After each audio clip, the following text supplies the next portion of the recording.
আজরাইল আলাইহিস সালাতু ওয়াস সালাম আল্লাহ তাআলার কাছে আদেশ চাইবেন, আল্লাহ তাআলার কাছে হুকুম চাইবেন, আল্লাহ বান্দা রূহ নেওয়ার জন্য এত চেষ্টা করলাম, রূহ নিতে পারলাম না, আল্লাহ আপনি বলেন না বান্দা রূহটা আমি কেমনে কবজ করব?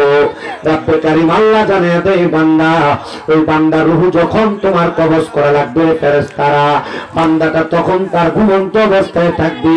বান্দা ঘুম থেকে জাগ্রত হলে তোমার হাতে যে মেশকম্বরে আতর আছে, ওই আতরটা বান্দার নাকের কাছে লাগিয়ে দিবে, আর বান্দার হাতের মধ্যে ফেরেশতা তোমার যে আপেল আছে, ওই আপেলটা বান্দার মুখের কাছে ধরবা।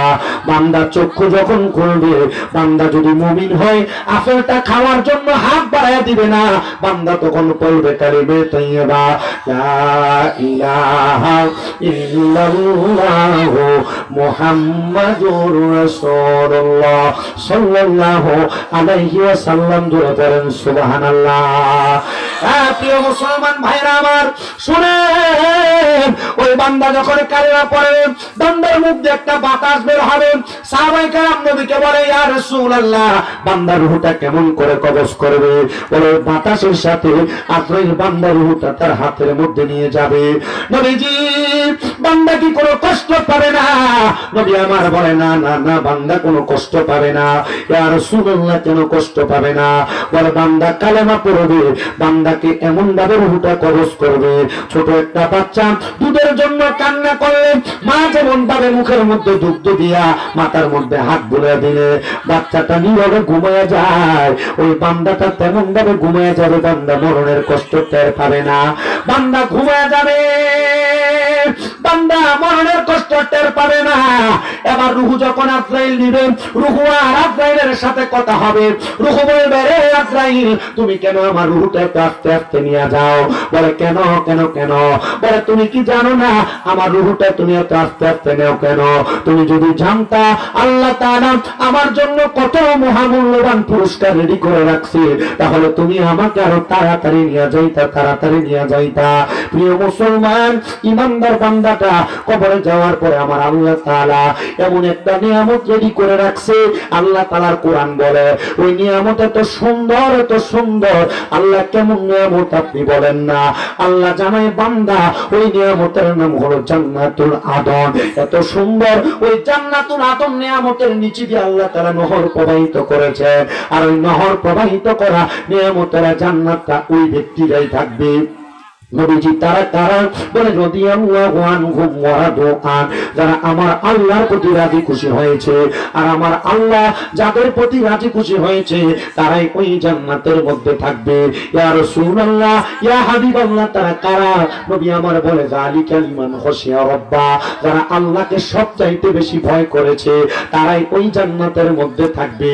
এবার আপনারা বলেন, আল্লাহকে যারা ভয় করে তারা কোনোদিন নামাজ ছাড়ে না, আল্লাহকে যারা ভয় করে তারা কোনোদিন রোজা ছাড়ে না, পর্দার তলে যায় রমজান মাসে খায় না, আল্লাহকে যারা ভয় করে তারা কোনোদিন পরের হক মেরে মেরে খায় না, আল্লাহকে যারা ভয় করে তারা কোনোদিন মিথ্যা বলে না, পয়সা কথা বলে না, গালিগালাজ করে না, আল্লাহকে যে মহিলারা ভয় করে তারা কোনোদিন বেপরদা চলে না, স্বামীর আদেশ ছাড়া চলে না।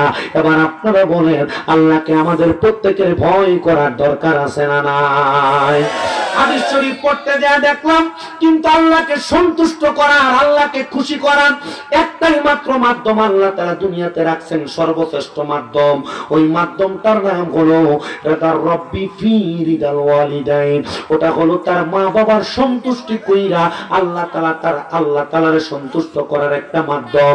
প্রিয় মুসলমান ভাইরা আমার, আমি আপনাদের সবার কাছে একটা করজোড়ে আবদার জানাই, আপনারা যারা এখানে বসেছেন, নামাজ পড়েন, রোজা রাখেন, হজ করেন, যাকাত দেন, দান সদকা করেন, সব করেন, কিন্তু বাড়িতে আপনি আপনার মা বাপরে ধমক দেন, বাড়িতে আপনি আপনার মা বাবারে কষ্ট দেন, বাড়িতে আপনি আপনার মা বাবারে জুদা করে দিয়েছেন, বাড়িতে আপনি মা বাবার প্রতি অত্যাচার করেছেন।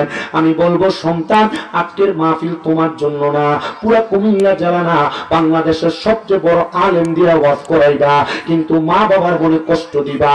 তোমার মতো শ্রোতার আমার দরকার নাই, তবে আমি একটা কথা বলবো, বলতে পারি আজকের মাহফিল কবুল হবে কি হবে না এটার গ্যারান্টি কেউ দিতে পারবে না। আমি একটা গ্যারান্টি দিয়ে বলি সন্তান শোনো শোনো শোনো, একটা গ্যারান্টি দিয়ে বলি সন্তান শোনো শোনো শোনো, যদি তোমার মা বাবার কাছে আজকের মাহফিল শেষ করে বাড়িতে যে মাপ চাইতে পারো, মনে করবা মাহফিল আল্লাহর দরবারে কবুল হয়ে গেছে। যদি নগরী পাড়ার কোন দোকানে বৈশা কোন মুরব্বী বাবা বলে হে স্বামীন দাদার ওয়াজ শুই না আমার সন্তান আমার পায়ে ধরে মাপ চাইতে, মনে করবা মাহফিল আল্লাহর দরবারে কবুল হয়ে গেছে। কারণ কি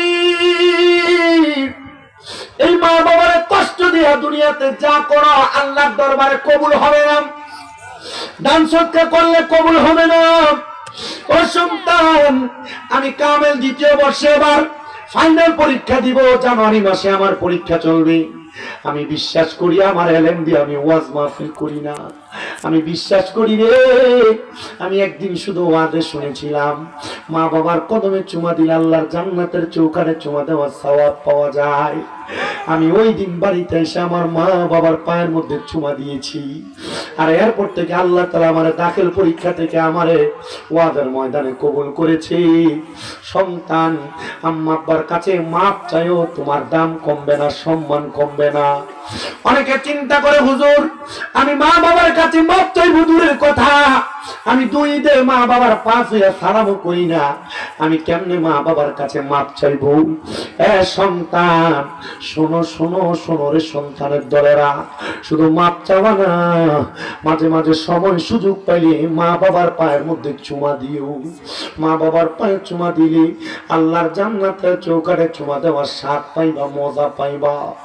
অনেকে চিন্তা করে হুজুর যাদের বাড়িতে আব্বা আছে তারা বাড়িতে যা বাবার পায়ে ধরে মাপ চাইবো, আমার তো আব্বা নাই, আমি কার পায়ে ধরে মাপ চাইবো? হুজুর যাদের বাড়িতে মা আছে তারা বাড়িতে যে আমার পায়ে ধরে মাপ চাইবো, আমার তো মা নাই, আমি কার পায়ে ধরে মাপ চাইবো? সন্তান রে, তোমার মা তোমার আব্বা জান বড় কষ্ট করে তোমার মানুষের মতো মানুষ করেছে। একবার চিন্তা করে দেখো, আব্বা নতুন কোনো জামা কাপড় পরে নাই, আব্বা নতুন কোনো কাপড় পরে নাই, তোমার নতুন কোনো জামা কাপড় কিনা দিছে আব্বা। এই শীতের দিনে আব্বা যান পুরান সালনারে বেড়ায় বেড়ায় থাকতো, তুমি সন্তান রে সুন্দর নতুন জুতা কিনা দিত, তুমি পায়ে দিয়া ওই জুতাটা পরে শীতকালে খাটের মধ্যে দৌড়াদৌড়ি করতা। চিন্তা করে দেখো, এখন ওই বাবা কবরে, ওই বাবারে তুমি তোমার চোখ দিয়া দেখো না, তোমার পকেটে টাকার অভাব নাই, আব্বার 100 টাকা হাত খরচ দিতে পারো না বাপ কবরে। সন্তান, নগরী পাড়ার বাবা, নগরী পাড়ার যুবক ভাই, ওই বাপ যদি বাইসা থাকে এখন থেকে রত্নটারে যত্ন করো। এমন অনেক সন্তান আছে আগে মা বাপ দুনিয়াতে বাইসা থাকতে এক বেলা খানা না খেলে মা বারবার কুটো ফুটে খানা দি খাত না, পেটটা দি পিঠের সাথে লাইগার বেশি।